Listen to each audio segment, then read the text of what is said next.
And once again, we are live. Welcome once again to the Winner Circle, the podcast covering jiu-jitsu, MMA, and all combat sports. I am Eugene Plowden, and with me as always, my podcast partner, Isaiah Gatherings. What's up, man? What's up, brother? If this is your first time with us, I want you to know we are members of the Martial Arts Center Network. And on Mondays, you got the Winner Circle with myself, Isaiah Gatherings. Tuesdays, the Inside Scoop with Alex and Jeff. Wednesdays, the traditional way with Brett Shumway. Thursdays, Fists, Kicks, and Flicks with myself and Joe Harley. For more information, you can check us out on all of our social media platforms. Just look for the Martial Arts Center Network on Facebook, Twitter, Instagram, YouTube, Patreon, and the main app, the Martial Arts Center Network app. Zeke, it's showtime. What's happening, man? Nothing much, man. Living the dream. Living the dream. What about you? It's all good, man. All good, man. You see, I got to represent that maize and blue. I see. Congrats. This is a big deal, man. There was so many fans down here, people going crazy down here, when Michigan won. And then they had the hockey that I saw, too. They were in the Final Four for the hockey over at the T-Mobile Arena. So I don't follow college sports at all, but I was really invested in this one with the hockey. I'm like, man, let's do this. Let's get them both in the same week. And I was disappointed to hear that they lost to, I think, Denver. I think they ended up winning it. Yeah, they did. So, but no, I was watching the game, and I don't follow college sports. I was sitting somewhere watching it, the Michigan game, and I was like, is this going to be a very competitive game? People are like, oh yeah, these are two great teams going to be competitive. And from the outset, they was just like blowing them out. I was like, people were upset. They were frustrated. I was just looking around. I'm like, okay, is this abnormal? They were like, this game should have been far more competitive. But people were happy. There's tons of fans out here, man. So congrats for sure. I mean, I was happy with this win, man, because this was the fifth time. I believe it was the fifth time I got to see Michigan in the finals. Because then when they won in '89, I was a kid. I really wasn't paying attention to college basketball. I was paying attention to the pros, but not so much college. Right. And so I was there for the ride for the Fab Five. And then also with Beeline's teams that he had 13 years ago or so. So I was like, come on, man. Like, let me see Michigan win one championship. You telling me it's been that long since they've been in the finals? Yes. You know what, man? I remember they played in 2013. I can't remember. I believe they did play another. They were in another final, but I can't remember what year that was. But 91, I think they went in 91 and 92. I think that's when the Fab Five was there, or it was in 92 and 93. One of them. I think it was 91, 92 is when the Fab Five was there. And then 2013, I remember. But I believe there might have been one other time also that Michigan made it to the national championship in recent years. So I was excited. That they pulled it off. My cousin texted me because the team started getting closer and they cut it down to 4. And my cousin texted me and was like, "You getting nervous?" And I was like, "Nah, they got this. They gonna pull this off." And they took back off on them again. Mm-hmm. They cut it down and then they just took back off on them. Yeah. So I was happy, man. So go blue. I'm happy, especially on the Martial Arts Center Network. Because I think somebody that runs this network is part of another team, was cheering for another team. So so I'm pretty happy now. But I got to watch. That's the thing. I got to watch Michigan State won in 2000 with the Flintstones with Team Cleaves and Mo Peterson and all of them. I remember they won, and I was happy for them when they won. So I remember, that was before I got into this battle. I remember that. I think I watched that year. I'll pop in and out every now and again when it's meaningful, right? But I naturally have always went for Michigan State, and I'll tell you why. And I don't know if you remember this because I don't remember seeing you there, but they used to have a tournament that was at a karate tournament at Michigan State every year, and I would go there and I would compete. So I would be at Michigan State competing on the floor in the gymnasium, and that was just my interaction with Michigan State. I mean, again, I'm not a college guy as far as following it, so it was familiar to me. So I remember competing there, and we had some hard battles. That was a tough tournament. I don't think there were any easy tournaments when I was younger coming up. I don't remember there being a tournament. There was like, oh, this is just like a like an easy going tournament. Like they were all hard. They were all tough. And that was one of them. I had some battles, took some beatings there. But so when I see Michigan State, for whatever reason or another, it just kind of correlates with that moment in time and that experience with me. So I just naturally root for them, not because I follow them or because I've went there or attended, or I have family members that's attended. I have friends and family members that's attended both state, as well as Michigan, and they go at each other's neck, and I laugh and get in the middle of it and talk crap. But I just naturally go for state for that reason. That's funny you said that, man, because I believe that's the same reason that my brother roots for state, because of that tournament, because of them. Yep, because I asked him, like, why are you like so big with Michigan State? And I believe that was the exact same thing, was because we used to go to that tournament when we were kids. Oh, he didn't go there. He did go there. My brother went there he went there for 2 years. He didn't graduate from there, but he did go there for 2 years. Well, I mean, that coupled with that probably would be a reason why. Yeah. So the reason he wanted to go there for college was because he said he liked it when we used to go there for the tournament. Oh, I see. So then he went there for a couple years, and then he ended up finishing up at UD. UD Mercy. Yeah. So, all right, cool. So let's jump into our topics for this week, man. So did you see that Eric Paulson was promoted to Coral Belt, and Higan Machado was promoted to Red Belt? So looks like those gentlemen went up in status. Did you see that? I did not. I did not see that at all. Okay. No. I don't know. So when something like this happens, I mean, being promoted to Red Belt, that's a big accomplishment at that point. Do they have any type of ceremony when that happens for an individual? Because nobody's going to be young getting promoted to Red Belt. You are going to be an older person when that happens. I would think there would be some type of huge celebration for someone who makes it to Red Belt.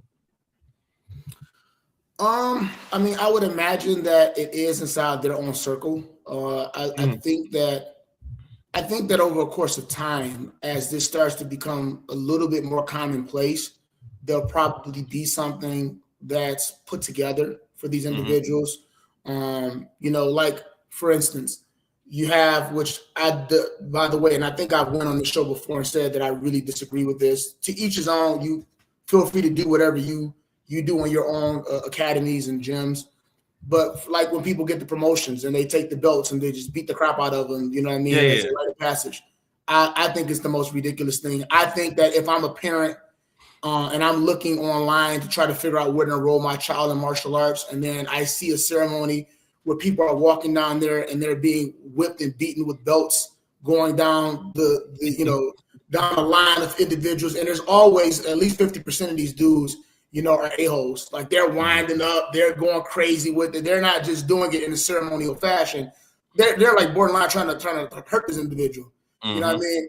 I don't know how many people come from households where physical discipline was a part of your upbringing, but being beat with belts is something that I'm excited about. Just welcome me to any new rank at all. And this comes more or less because I'm a traditional martial artist, and we covet our belts more. We respect our belts more, and it's treated in a much more ceremonious fashion when we are promoted from belt to belt. But that is a tradition that has been adopted by the majority of Brazilian Jiu-Jitsu practitioners and academies and gyms and things like that as belt promotions became more popularized.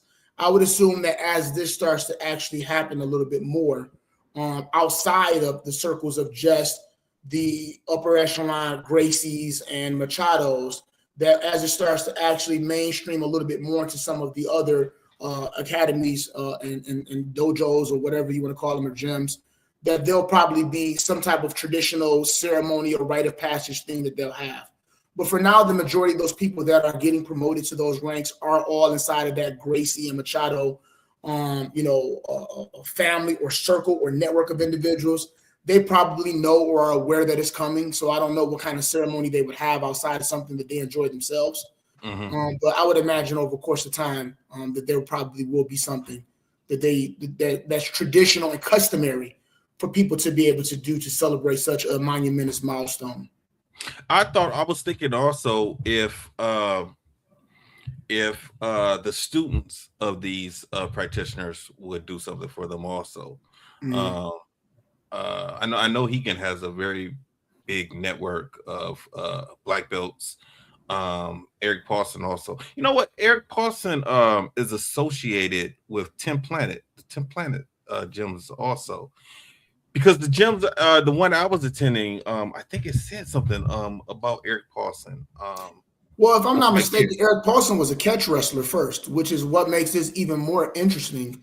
That he was able to ascend and climb the ranks to such a prestigious rank in the Brazilian Jiu-Jitsu world, because catch wrestlers are not widely accepted, or embraced in Brazilian Jiu-Jitsu at Mm, all. It's like it's like the catch wrestlers wanted to go against jiu-jitsu practitioners to be able to prove that what their method of grappling was much more superior. And then Brazilian jiu-jitsu practitioners wanted to safeguard the lineage or legacy and prove that theirs is effective as well. So these was always individuals that were butting heads. So mhm, for him to have enough humility to be able to take what it was that he already knew and specialized in, and then also be able to integrate it with his Brazilian jiu-jitsu, that I think that speaks volumes. mhm. Okay. All right. Let's move on. So, the UFC has UFC Freedom. It's coming up in June 14th. There's a little bit of controversy going on. So this event is going to be outside. So Mm-hmm. that's one of the things people are critiquing. And Dana has said, doesn't matter how hot it is, doesn't matter if it's raining or whatever, they're going to have this event. Now, also, this event, let's see, let me read this. It says the event is seen as a highly political endeavor aligned with President Trump's and intended for his 80th birthday on June 14th, causing a split in the sporting community. That's definitely is one reason why there could be some controversy. Fighter disputes. Former champion John Jones accused the UFC of lowballing him in negotiations for the card after being told he was not considered for the event, sparking public dispute. That's man, that's kind of crazy. Like John Jones is one of your stars, and I would think that if he wanted to fight on this card, I think he should be allowed to fight on the card. I think they could have found him an opponent and paid him whatever he should be paid. This is your number one fighter. I mean, he has the longevity. He hasn't been beaten. I mean, if this was Chuck Liddell, Chuck would have fought. They would have put Chuck on the card. If it was what was some of their other favorites from back in the day? What's his name? Goodness, I'm losing my track of thought. The wrestler who was a welterweight. Sean Shirk or, No. or Matt Hughes. Matt Hughes, yeah. If this is definitely Matt Hughes is going to be on the card. Randy Couture, who seems like he would be the perfect person to be on this card. I would think if he was still young enough to compete, like they would definitely put him on there. So I don't, it's unfortunate there's so much bad blood between John Jones and the UFC, because out of everybody that's on the roster, I definitely think that he should be on the card. Let's see here. Dana White has noted that he refuses to accept sponsors who attempt to police the political speech of himself or his fighters, a common topic among the freedom-related discourse. So there's a lot of different things going on around this card, but I think it's going to be successful. I think a lot of people are going to tune in for it. Now I'm seeing, I don't know how true this is. I'm seeing things saying that this is going to be a free event, which is crazy. That they're gonna do a free event on the White House lawn. I don't know, man. I think there's gonna be a lot of problems with that card. What do you think? Okay, let's go back and systematically, one by one, address these issues that you just read off. The first one is that the event's going to be held outside. Mm-hmm. It's a White House card, so I would assume nothing less. I wouldn't have assumed that the integrity of the White House itself. First of all, this is unprecedented to begin with. a sporting event of this magnitude being held on the White House grounds. Like, whatever you feel about Donald Trump, your thought processes or whatever, this is going to be a revolutionary. This is going to be unprecedented. And this can then open up ideas and things for future presidents. And we're going to see some more innovative things being shaken up potentially at the White House in the future. And that's big, that in his presidency that he's sticking out his neck to be able to do something like this. That is, a lot of these guys, they're stuffy shirts, kind of people, and they have a very antiquated way of looking at things and viewpoint as relates to politics and the White House itself, treating it like a sacred entity, almost like you would a church or something to that extent, right? Just because of the nature of it. It's the White House. But for him to do something like this, I think that's unprecedented, and I think that it can definitely open up potential things in the future. I don't know what those things are, but I think it's pretty cool that they're doing this. But I wouldn't assume that, given what I just said and all those things and how people view the White House, that it would be inside the White House, right? I would assume it would be an outdoor event. That would be a part of the cachet of it all. That's number one. I don't know if anybody's ever competed outside before or had anybody compete or coach anybody who's competed outside, but it's something else. I came up in the infancy of MMA when MMA and Brazilian Jiu-Jitsu was just building in our community. You saw a lot of interesting things when you came up around the time that I did. There was not as much.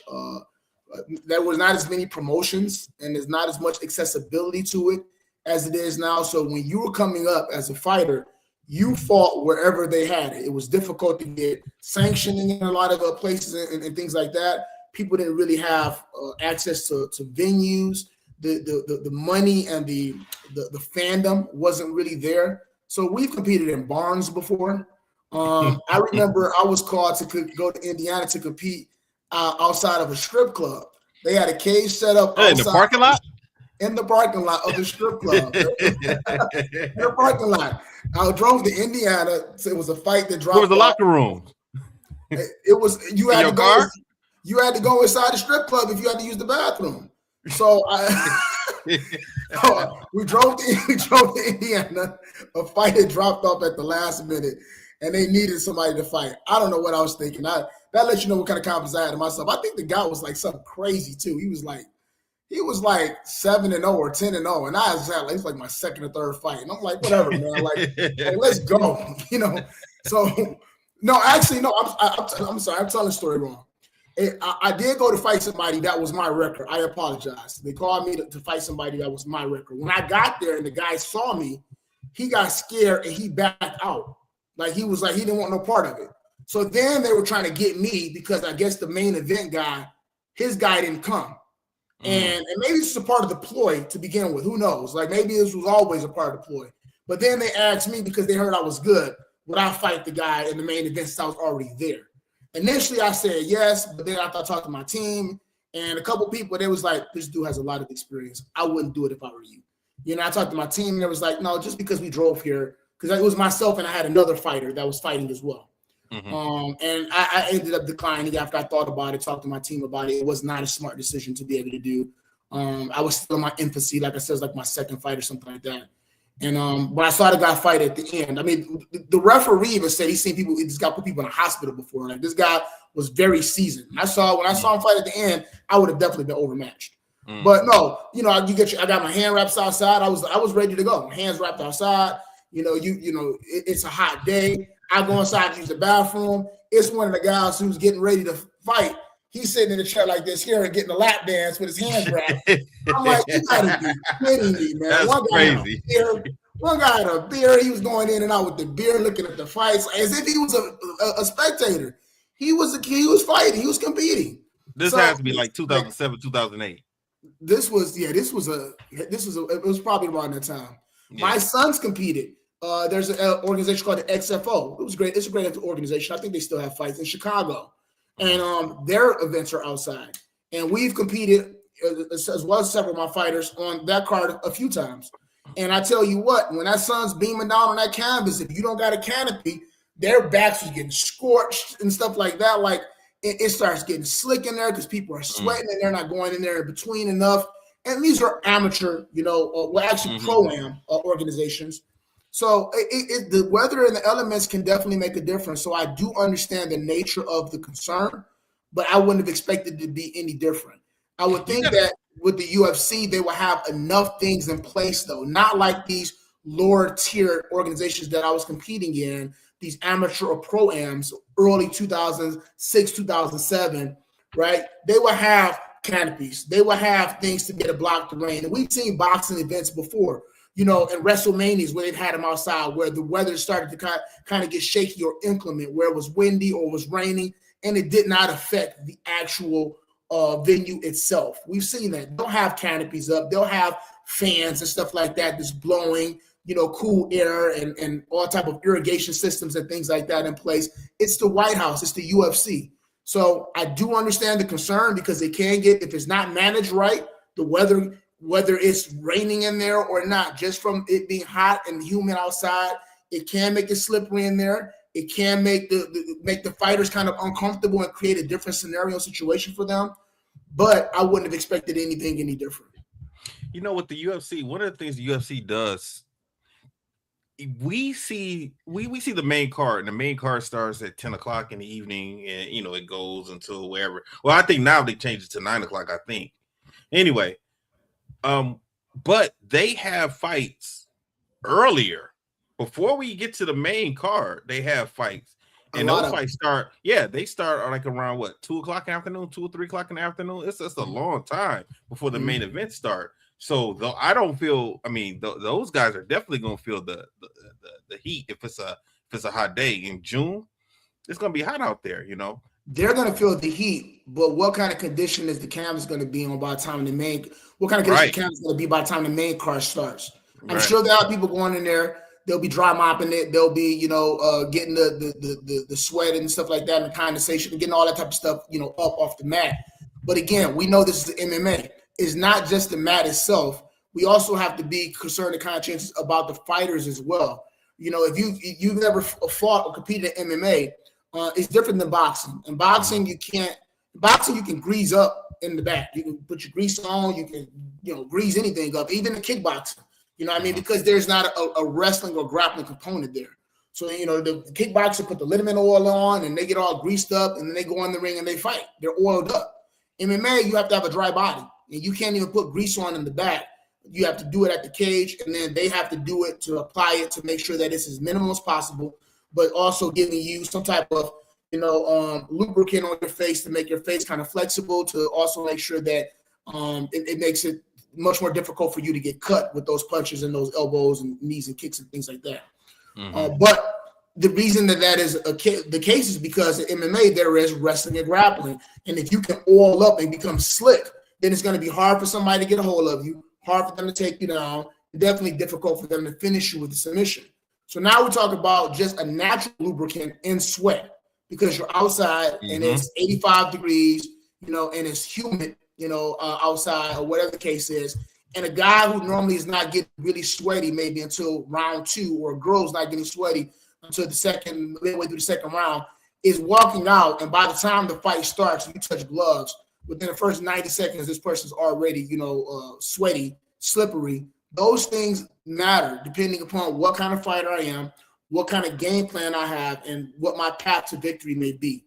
So these things make a difference. So again, I can understand it from his perspective, his thought process behind it, maybe even the UFC's. But as the fighters themselves are going to be concerned. The quality of the matches that the fans are going to see is probably going to be different, because fighting outside and fighting indoors is there's so many different variables that's there, and not knowing like what the temperature or the weather is going to be that day with any certainty, that can definitely change and affect things as well. So it is a legitimate concern for individuals to have.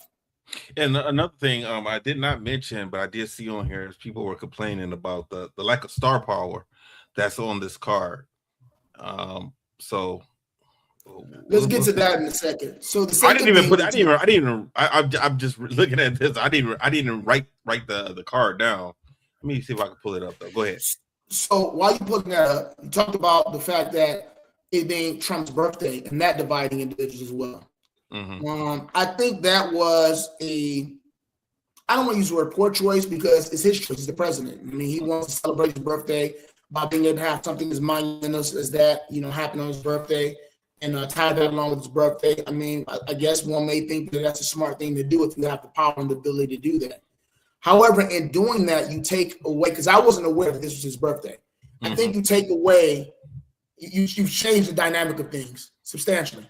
Because now I'm looking at, if I'm not a Trump fan, or if I have a disdain, or I hate the president, right? Now it changes things, because now I am now celebrating his birthday with him. Like, me indulging, me participating in this, me supporting this is me supporting his birthday. And if I have a huge disdain for him, then that might change things from my perspective, where I don't want to watch this or I don't want to support this. If it's just the UFC and it's just at the White House, it's an epic, monumentous event, a spectacular that I want to see. If this is Trump's birthday bash and I don't like Trump, I don't know if I want to be a part of this. I can understand how that can be a divide. People are serious about their politics. A lot of the things that he's doing are very big, inflammatory. He's saying inflammatory things. He's doing really significant things. You know what I mean? Like really big things that can really draw a lot of admiration or frustration from a lot of different individuals, depending upon what side of the fence that you're on.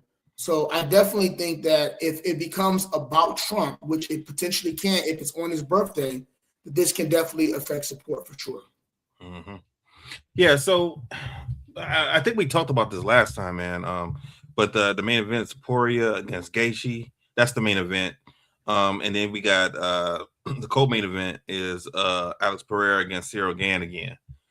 Those, Sean O'Malley against Zahabi, Ruffy against Chandler, Bo Nickel against Kyle Dukakis or Dukas, Diego Lopez against Steve Garcia. So that's the main card. So I think people are looking for more of the John Jones, the Conor McGregors, the Ronda Rouseys, the really, really popular fighters that's associated with the UFC, and they're not really getting that to, it is what it is though, So now let's get to the John Jones situation. I have a love-hate relationship with John Jones. Early on, I was a super huge fan of him.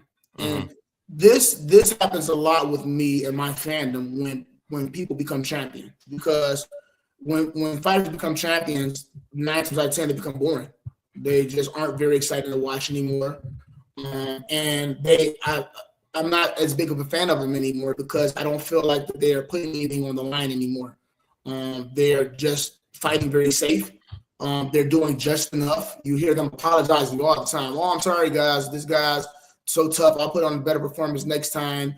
And he just was, I wanted to do better. I wanted to get the finish, and I couldn't, but next time for sure I'll do better. Their fighting frequency diminishes exponentially. They're fighting like once a year, sometimes once every year and a half or 2 years. So you're not seeing them, active as much as you did before.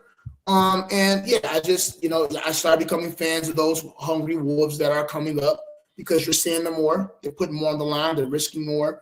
And they're doing more to be able to try to, go after that crown, that title. So I'm not saying that anything different has happened with him in that regard than everybody else. Jose Aldo, a lot of these other guys I was huge fans of, and they became champions, and I wasn't anymore. With that said, I think that they're absolutely right. Now, again, you'll always hear me speak from both a fan perspective as well as a coach and or competitor perspective as well. As a fan, I want to see people go all out. I want to see you fight as often as possible. I want to see you put it on the line. As a coach, or if I'm him or her or that competitor, absolutely not. I'm not about to sit up there. It's a very big difference in pay from being a contender to being a champion. Huge difference. Life-changing, difference. I fool around and lose a fight because I'm trying to put on the show for you, and I went from being a champion to now not being a champion and not going home with that belt. I lose all type of sponsorships. I lose commercials. My pay comes down. It gets cut in half like crazy. So if you once you start to afford that way of life, you got that mansion, you got those Lambos, you got that money in the bank, you got your business ventures going on, you got your gyms that you've opened up. I get it. So I'm not mad when people hear me say that. It's not like I don't get it. I'm saying the fan in me, doesn't like it. But as a business person, as a coach, these would be the ways that I'm coaching them as well. So with Jon Jones, I have a love-hate relationship because I believe that early on I was a bigger fan of him that I am now. I think that a lot of he hasn't done himself any favors with a lot of the antics in his private life that he's done, decisions he's made. And then on top of doing all of that and the UFC keeping him on, he's actively taking shots at Dana White over the years as well. There's been things that he could have did to help the organization that he chose not to do because it wasn't in his best interest. Again, coach and fighter, get it. I get it. Fan or UFC president who's taking a chance on somebody that has multiple drug offenses, multiple DUIs, multiple personal issues, and we keep taking a chance on you, and you can't sew back into the company by being able to do A, B, C, and D by taking a chance for us. He hasn't done himself any favors. So when we look at this thing in black and white and we look at Jon Jones, the competitor, we're like, man, this guy, he's a beast. He's beating everybody, multiple times. How can he not get on this card? And we don't even know what this number is, by the way. He's being lowballed. I don't know if it's available, and maybe you guys do have it. I don't have that number in front of me to know what the number was that he was asking for in comparison to what it is that he's accustomed to getting. I don't know. I have no idea what this number is. So his version of what lowballing might be, we don't know. It might just be he was upset he didn't get the amount that he thought he deserved based on the magnitude of what the card is supposed to be, or based on his star power and his standing in the organization. He may have felt he was entitled to get more than what they looked at the numbers and the analytics. Remember, if you said it's a free event, then that changes things substantially because now, whether UFC has the money or not, if they're not generating money from the event, and you're asking for an absorbent amount of money that you used to get when they had pay-per-views, which they no longer have anymore because now they're on Paramount.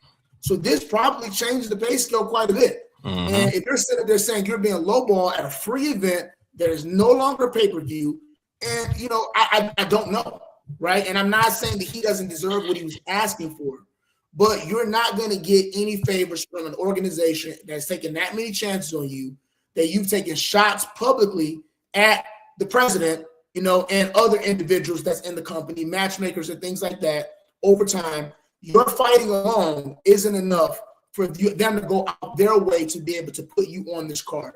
That's probably the way that they're thinking. I understand his viewpoint. I'm Jon Jones. What are you talking about? I've fought for you guys. I've beaten everybody. I deserve this much money. Organization, you've taken shots at us. You've been in the news more frequently than probably the majority of our fighters for negative things, right? You were the face of the brand, and then there became a negative association with you, which made a negative association with the brand. We're not going out of our way. In fact, maybe we just don't like you. So we did lowball you on purpose to show you that we don't need you. We don't care if you fight on the card because you haven't really done anything to go out your way for us to help the organization and to build into it and to sow into it.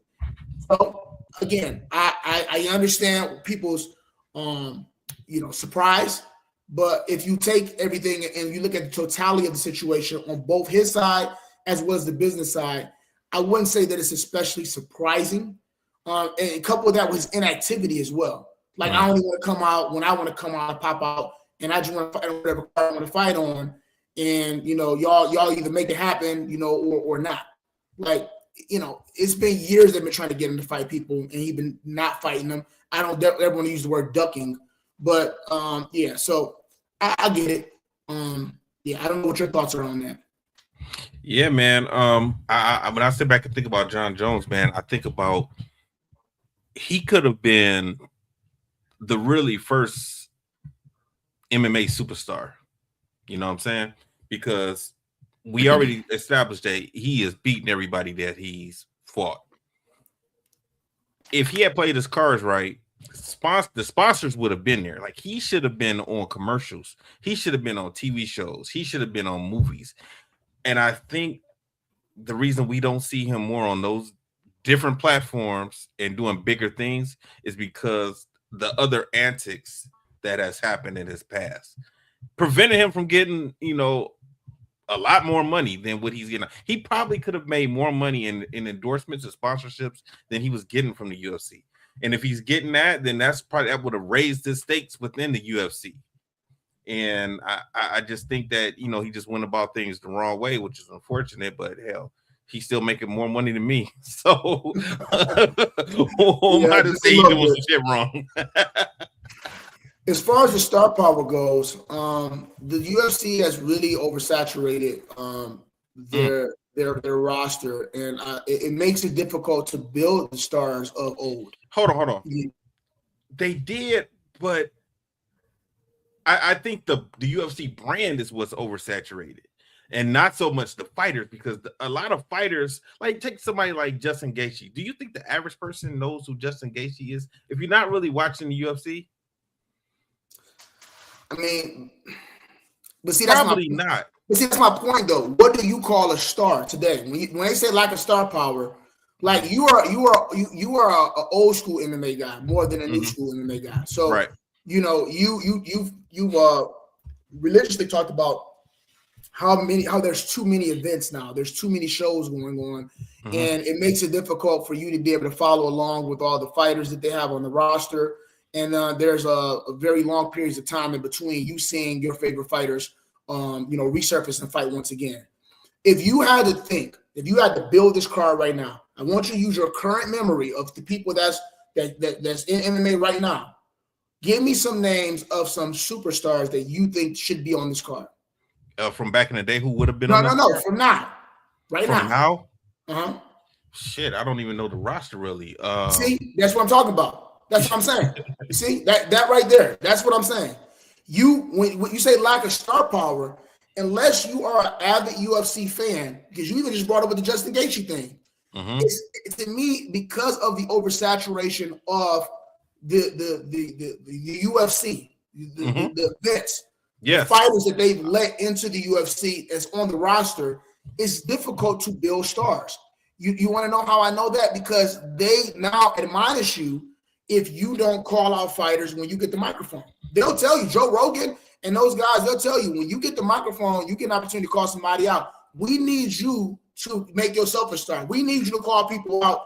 We need you to be able to create the smoke, create the animosity, be able to create the desire for people to want to see this clash, for us to be able to use these clippings and put it together and get this buildup going on.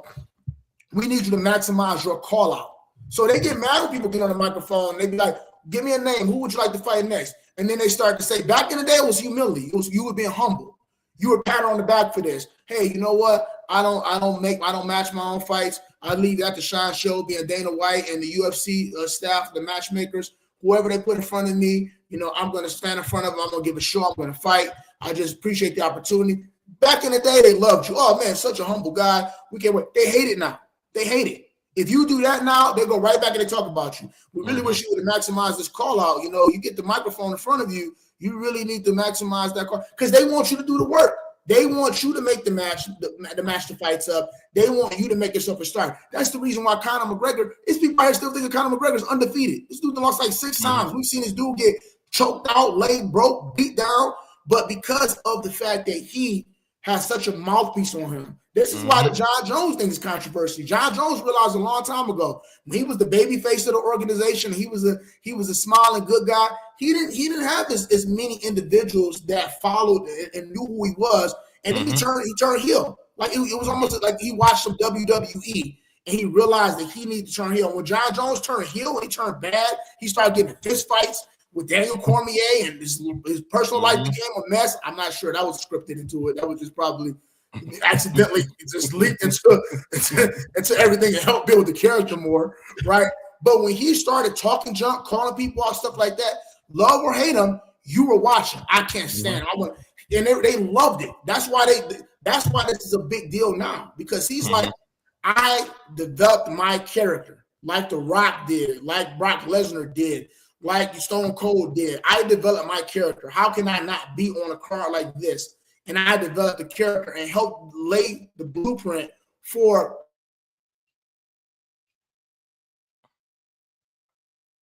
Oh man, you froze up. Ran themselves. You froze up for a minute. So unless you're, can you hear me now? Yeah, you're here now, but yeah, you froze up for about 10 seconds. Yeah, so unless you're a fighter that's using those call outs like you're supposed to and calling people out and things like that, the UFC right now, they're not spending any time and have no interest in being able to work on building these stars and these superstars and things like that. So when you talk about lack of star power, I'm like, well, who? Okay, if I think of star power, I think of like Sean O'Malley, right? Like, you think he'd be on this card? Okay, I'm gonna throw. This is gonna be controversial. This is definitely a controversial take.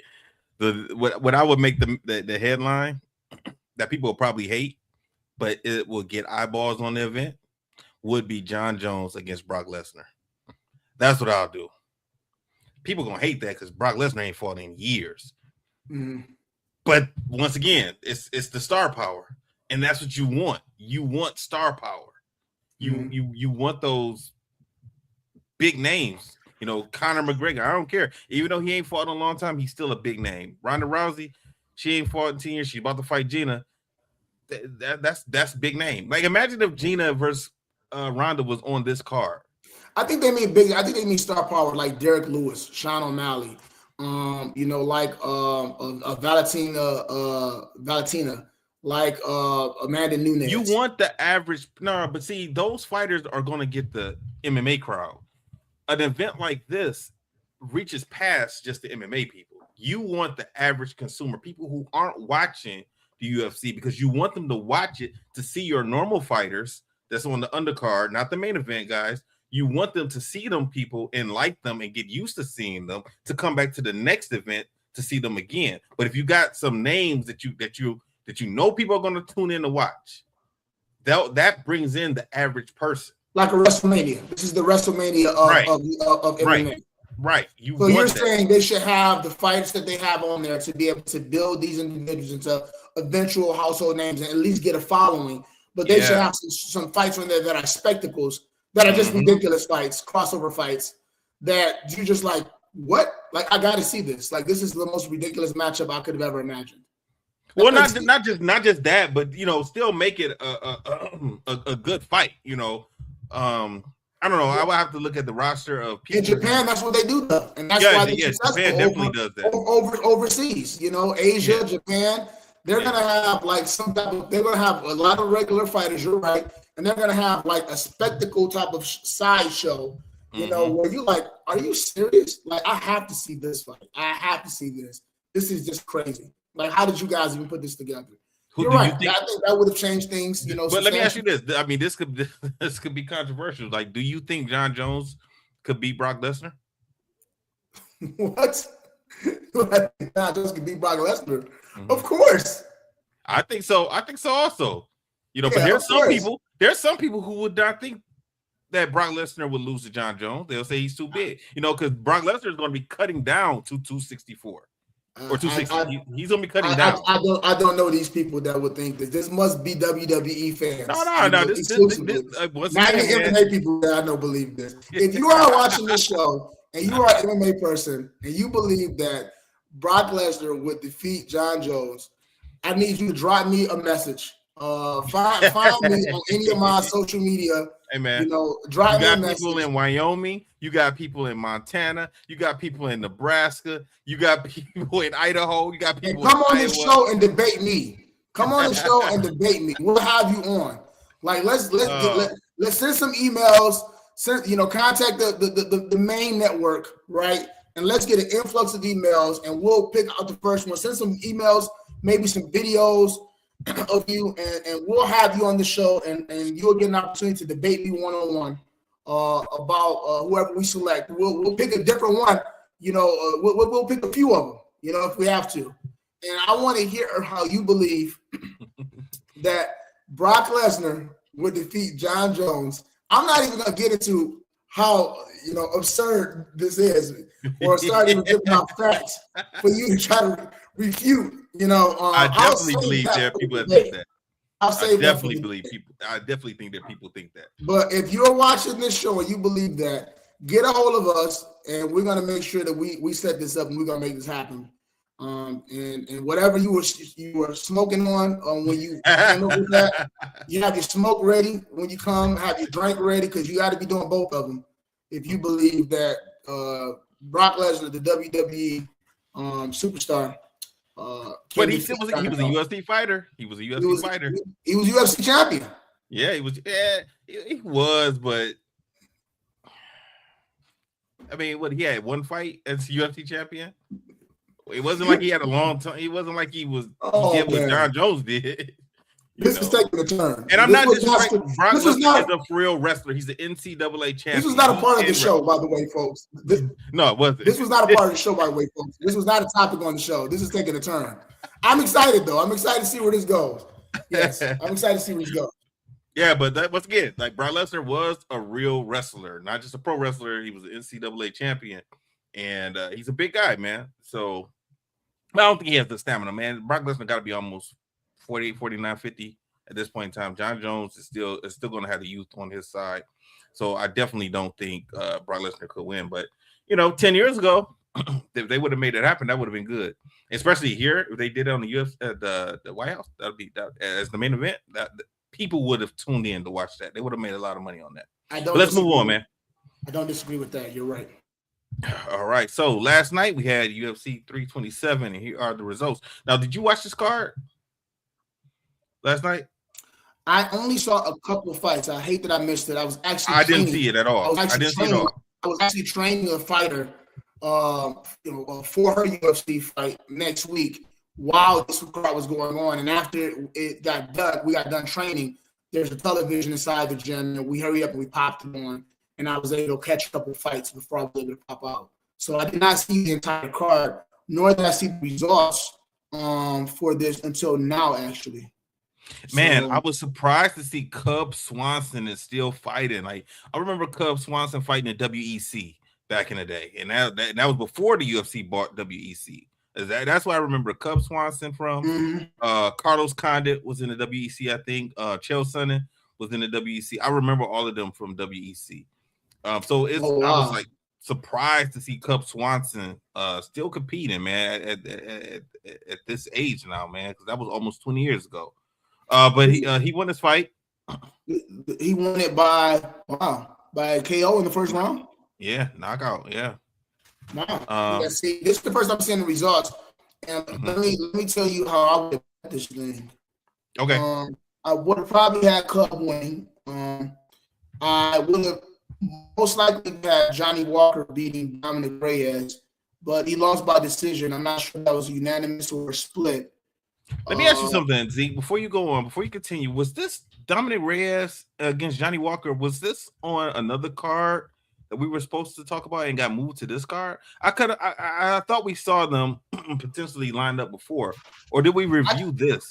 I can't remember. Remember. But I didn't see any of these fights because the fights that I did see were right on undercard, right before the main card started. So this is my first time seeing these results. But I can't remember. It seems like that you're right though. It sounds familiar. Mm-hmm. So I'm not sure. Curtis Blades, I would definitely had him winning. So it looks like he lost by decision. I'm not really sure if he was able to get his wrestling off or not. Paulo Costa, I wouldn't have had him winning. I would have definitely went with Azamat for sure. He's been around for a while too. Costa been around for a while, right? Yeah, I mean he won. It looks like knockout or TKO in round 3. Mm-hmm. So my philosophy, especially with him, because he's got some muscle in him. That the Brazilians they tend to tire, over the round. So it's surprising to see that he was able to get that finish in round 3. That means that he's definitely taking his training and conditioning seriously. Again, I saw none of these fights, and yeah, I wouldn't have thought that Yuri would have lost this fight. It looks like he got stopped in the first round. So, wow, this is definitely some surprising results for sure. I'm sorry I couldn't expound more on it, but like I said, I was working with my fighter, and we caught the last little bit of the undercard. I think we watched the Kevin Holland fight, and one or two other fights after that, and then I ended up having to leave, so I missed the main card entirely. But it looks like it was a good main card for sure. Now, it was there's surprising results. Two things jumped out to me when I saw this card and this card. This is the card for next week that you're a part of. That's correct. Both of these cards have no championship matches. But yet and still, for the main event, yeah, somebody's got to fight five rounds. Yeah. It's ridiculous to me. Yeah, I agree. It's absurd.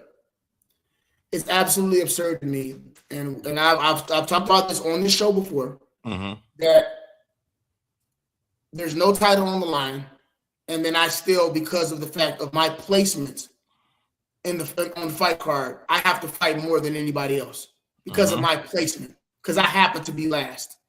So I have to fight 2 extra rounds, and there's no championship. First of all, you take away the prestige of the championship fight and rounds by giving them 5 rounds alongside of the actual champion. Think about boxing.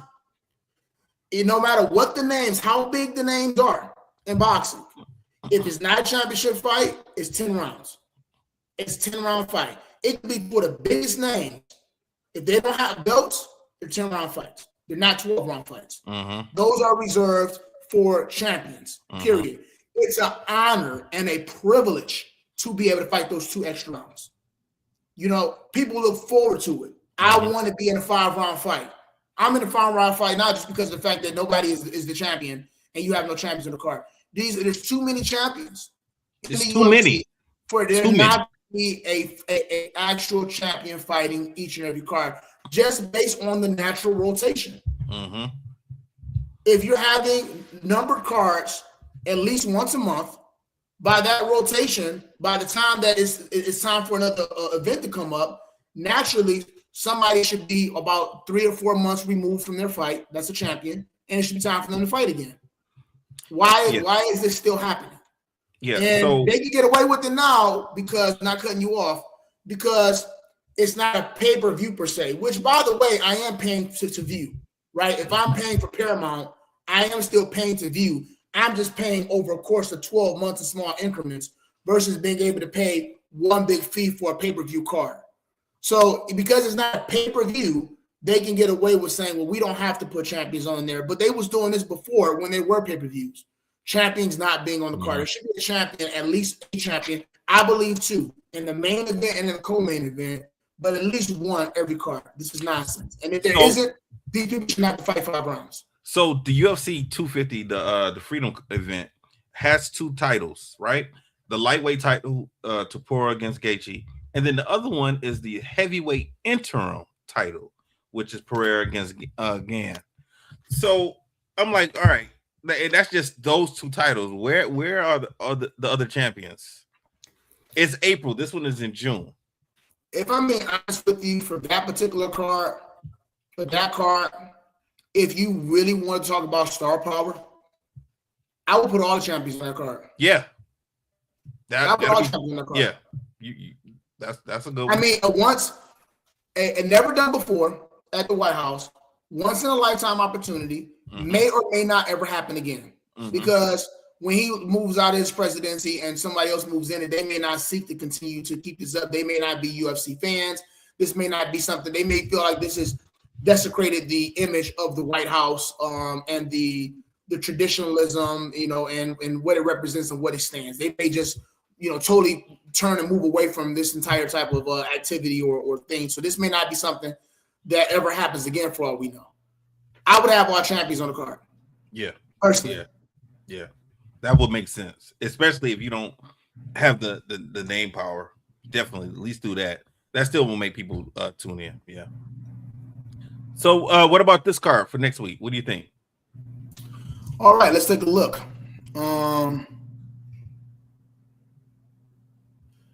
Gilbert Burns versus Mike Malott. That's going to be a good one. Gilbert, depends on what Gilbert shows up. Gilbert's a good fighter. It's just I keep with it, but it's the truth, man. Like a lot of these guys, they change up. He has good wrestling, he has good jiu-jitsu, but sometimes he decides he wants to strike. It's important to be well-rounded so that way you can take the fight to where your opponent is weakest. But different Gilberts show up. When that explosive, exciting Gilbert shows up, that's going to lean in on his wrestling, he'll use his striking to get those fit-ins and be to get his wrestling and get those takedowns and work towards those. I had a feeling you were about to cut out. Versus Charles Jourdain. Charles Jourdain is a really good fighter. Got a lot of nice little highlight finishes with those flying knees, Air Jordan they call him. I think that he can pull this fight off. He's a smart fighter. He doesn't really fight too much outside of his realm or his wheelhouse. Sticks to the things that he's good at. So I would give it an advantage to him. I'm not too sure about these next two. The Mandel and Jai. I'm not really too familiar with those two fighters, so I can't speak on those guys. Okay. This Jasmine, I can never say her last name correctly, versus this Karina Silver. That's going to be a good fight. Karina's a real good fighter as well as Jasmine. She has a tough last name. I can't say it. But this is going to be a really good fight. That's probably one you should circle out of the women's fight. You definitely want to, or out of all the fights, not just the women's fights. You want to circle and make sure that you look in at. That's going to be a very competitive fight for sure. It's going to be a hard one to pick, but I would probably pick a lean towards Karina if I had to choose one of the two. Thiago Moises versus Gage Young. Thiago's just a beast, man. He's a really good fighter. He's another person that I like fighters that are going to be consistent, that I can count on. I know that you're not going to step outside your realm of expertise too much. He's a great striker, he's an amazing wrestler, though, and got great takedowns in jiu-jitsu. I see Thiago winning that fight for sure. All right, and then this Mauricio Barboza versus this Dennis. I'm not too familiar with this Dennis, so I'd have to look at him some of his highlights because they were speaking that fight. So I'm going to leave that one until I can actually look. And some of the times when I see these names pop up, I feel like I'm not familiar. But then when I see the clips of the guys, they show the past fights, and I'm like, oh yeah, I know this guy. And I see them in the back, they're warming up. Oh man. Well, Zeke just dropped off. He got kicked off. So what we're going to do now, we're going to go right to the professor's perspective. Now, Zeke has talked about this professor's perspective before. So I'm just going to let it play. Let me turn the audio down a little bit. Here you go. All right. I guess the show playing the wrap-up music now. They're kicking me out the studio altogether. It's like playing the wrap-up music. I was just letting people know that I was just going to go ahead and play the professor's perspective since you had dropped off for me. It's the wrap-up music. So it's like, get to it, bro. We almost at an hour. I think Travis is doing this on the back end. I think he's messing with the connectivities. It's starting to act up closer we get to an hour. So for those of you guys who watched every one of these episodes, you may have seen this before. This is a repeat from a professor's perspective, but this is me demonstrating to the young lady. She was asking questions about the guillotine choke, and I was showing her the difference between the guillotine choke and what I believe to be a much better, more effective, and stronger choke, which I call the power guillotine. And it's pretty much like a rear naked choke, right? But it's done from the guillotine position. So as opposed to just grabbing that wrist and pulling up, a person can fight the wrist. That's the natural response that you're going to have. Your coaches are going to yell, fight the wrist, because the wrists are joined together. Here, you're grabbing your other wrist, and it becomes easy to be able to pour down and at least get some air. Once you're able to pour down on the traditional guillotine, you can tuck that chin. That at least takes away the choke, gives you room to breathe while you work your escape. And then now the pressure just on the chin or across the face. Still uncomfortable and painful, but no choke there. So to take that element away where a person can fight the wrist by just sliding that arm into the bicep, from the wrist to the bicep, and then locking the hand behind the neck, it takes away any opportunity for a person to be able to fight the wrist. And this is one of the few things that I would say is an inescapable choke in jiu-jitsu. There's always an escape for everything. But by the time you actually, if you're doing it from a standing position, you'll see people escape it because they'll typically just sell out, they'll fall down, they'll try to roll, they'll get out of it, hoping that the grip itself loosens, And sometimes it does happen. So when I say inescapable, it doesn't mean nobody's ever gotten out of it. But from a technical standpoint, if a person actually gets a hold of this and they hold it and they do not change or let go of their grip, then you're going to, chances are, you're going to 99% of the time, you're going to finish the choke. And then let's not talk about pushing a person up against the cage or jumping guard with it. Then there's going to be a wrap for sure. You have no access to the wrist anymore by taking the hand and sliding in the bicep with the other arm now going behind the neck where a person cannot reach. You know, this is a 4 to 6 second choke, maybe 8 seconds tops.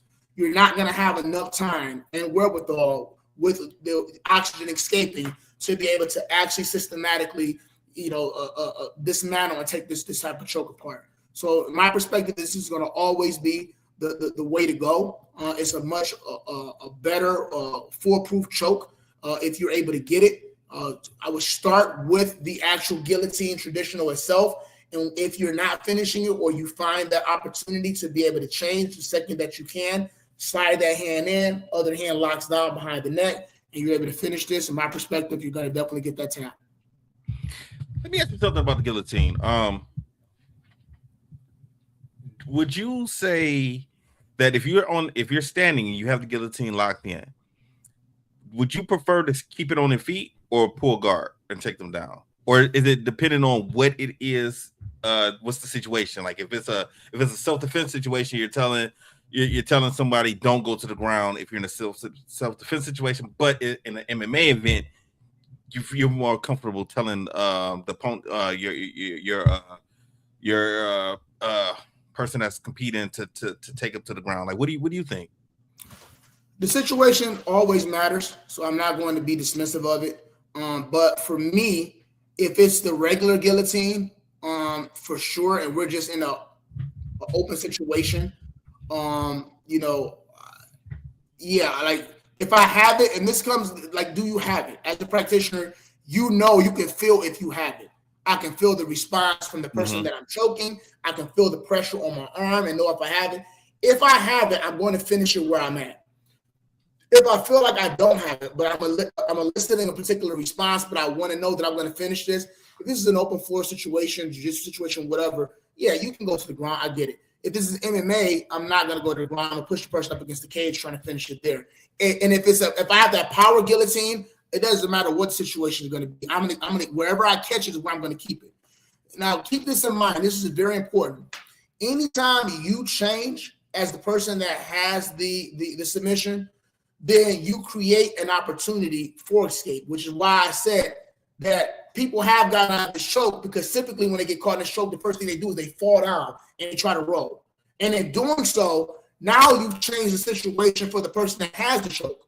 So now they follow you, which gives them an opportunity to escape. If they don't secure the leg and they roll with you, all of those little things creates some type of gap or space or loss of pressure for a person to be able to work on being able to just buy time to be able to hope they can get out, because they're already cooked, they're already done. So be careful when you have a submission of changing too much, because each time you do something different, you give your opponent an opportunity to be able to potentially escape. So it's better to hold if you know you have it than to make these additional adjustments, which could buy time per person. Now, like I said, here, if I feel a person's fighting the wrist, if I feel like that their hair's sliding out, if I feel like I don't have it, I have to make an adjustment. So that adjustment would depend on if I'm in a cage, if I'm doing jiu-jitsu training, if I'm on the streets, I have to make an adjustment. Right? But once I get that power guillotine locked in here, I got this. It's up to this person to escape. And I realize at this point that they're going to try to flop, they're going to try to fall, they're going to try to roll. And people have gotten out of it. We've seen in the UFC, it's happened before, but from a technical standpoint, if the person who hasn't know what they're doing, if they don't allow the person to get too far ahead of them, making moves and things like that, where they have to follow and they start releasing pressure, things like that, chances are that person's not going to be able to escape that. So just be careful about changing. Situation always matters. Street fight, cage, a ring, a jiu-jitsu tournament, whatever. These things, the situation always matters. But what matters more is, number one, do I have it? As a practitioner, I should know that and understand that. And by changing, am I affording my opponent an opportunity to be able to get some additional space or buy time before this submission finishes them, before I get the tap? All right. Well, good luck next week, man. So we're probably not going to have a show next week. You probably be coming back or tired or something. Yeah. I gotta look and see when I fly back in. I believe I fly back in that Sunday. Yeah. But make sure you guys tune in, guys, to the UFC next week. I'll be making my UFC coaching debut. Coaching Daria. I can't say her last name. It starts with the Z. It's very Russian. Very Russian. Right. So we'll be myself as well as Dewey Cooper will be coaching her. She's more than prepared. We're super excited. She's fighting a young lady from Extreme Couture. It should be a good fight, but it's going to be a fight that we're definitely going to be victorious, have our hand raised. She's put in the work. She's ready. And we're super excited to see her realize success. I think this is her 4th fight in the UFC. So, this should be good. It should definitely boost her up in the rankings. I think if she wins this one, it puts her in the top 15. So it's going to be a good one. Make sure you guys tune in and check it out for sure. All right. Well, good luck, man. Congratulations. Thank you.